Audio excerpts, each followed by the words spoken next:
got so motherfucking design on right now.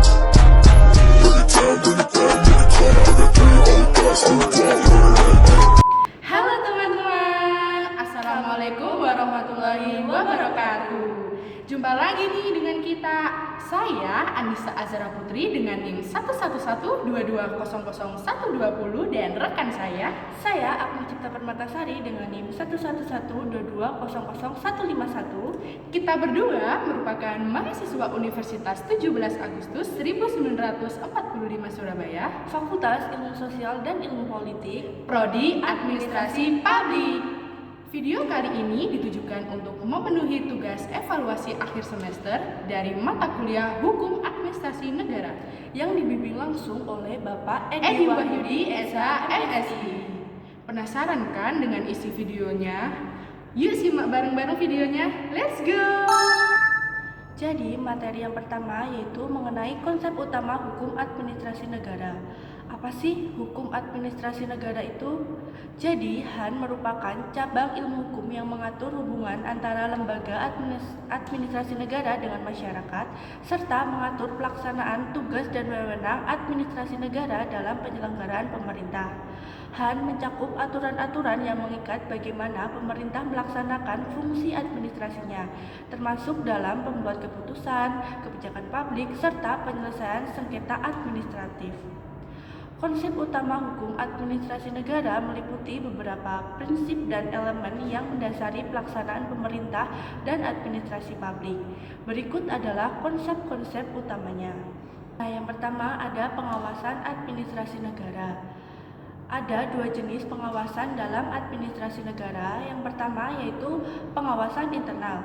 Pengawasan ini dilakukan oleh lembaga atau pejabat pemerintah di dalam struktur administrasi negara itu sendiri.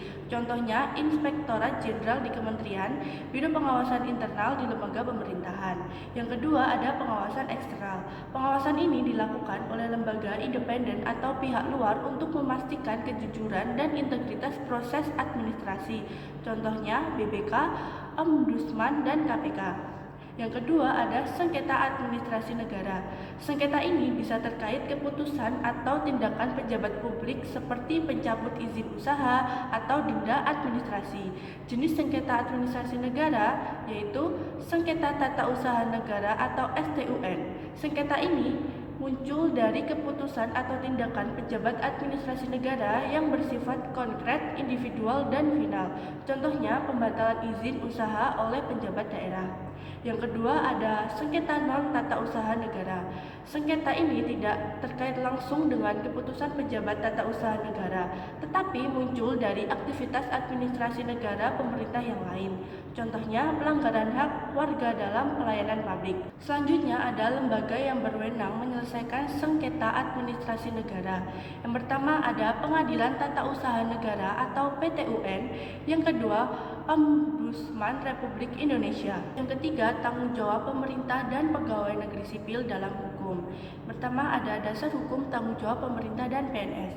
1. Undang-Undang Nomor 5 Tahun 2014 tentang ASN.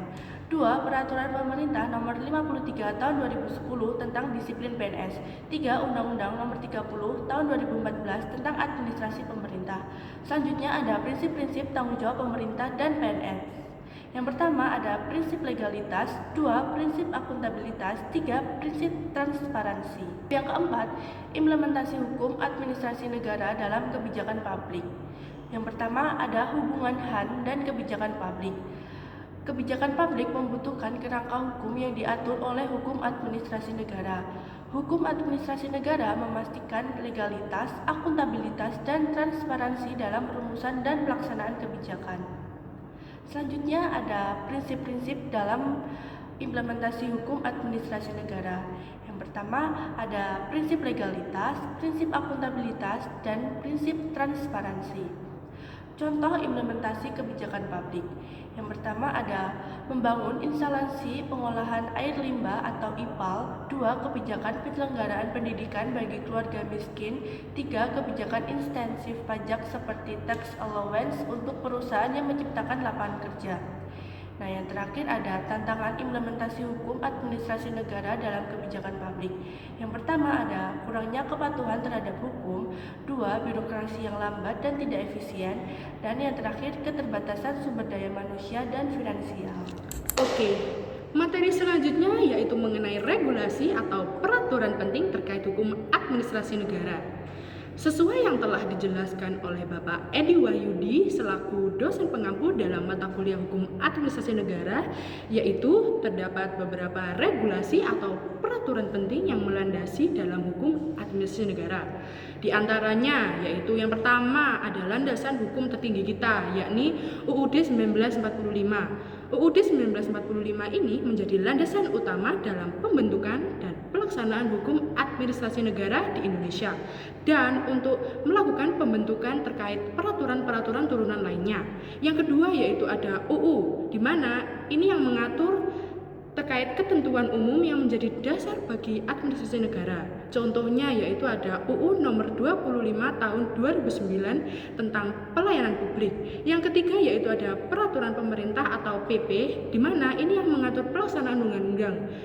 Contohnya yaitu ada PP nomor 96 tahun 2012 tentang pelaksanaan UU nomor 25 tahun 2009 tentang pelayanan publik. Yang keempat yaitu ada keputusan presiden atau Kepres atau peraturan presiden, di mana ini sebagai instrumen untuk menjalankan fungsi pemerintahan. Contohnya Perpres nomor 76 tahun 2013 tentang pengelolaan pengaduan pelayanan publik. Yang terakhir yaitu ada peraturan daerah yang dimana mengatur administrasi negara di tingkat lokal atau tingkat daerah. Contohnya yaitu ada Perda Kota Surabaya nomor 4 tahun 2014 tentang penyelenggaraan pelayanan publik. Langsung saja kita ke materi yang ketiga.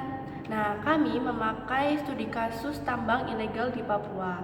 Jadi, Papua memiliki kekayaan sumber daya alam termasuk emas yang seringkali dieksploitasi secara ilegal. Aktivitas tambang ilegal ini melibatkan perusahaan tanpa izin, kelompok individu, hingga jaringan kriminal internasional. Tambang emas ilegal ditemukan di kawasan hutan adat Korawai, Papua. Kegiatan tambang dilakukan tanpa izin resmi dan melibatkan alat berat serta tenaga kerja dari luar Papua. Operasi ini menyebabkan pencemaran sungai yang digunakan masyarakat adat sebagai sumber air dan merusak ekosistem hutan. Tambang ini dikatakan melanggar hukum karena 1. Tidak memiliki izin usaha atau IUP, 2. Melanggar Undang-Undang Nomor 32 Tahun 2009 tentang Perlindungan dan Pengelolaan Lingkungan Hidup, 3. Melanggar hak-hak masyarakat adat sesuai dengan Undang-Undang Nomor 6 Tahun 2014 tentang Desa. Ada juga tindakan pemerintah mengenai kasus ini. Yang pertama, penerbitan tambang ilegal.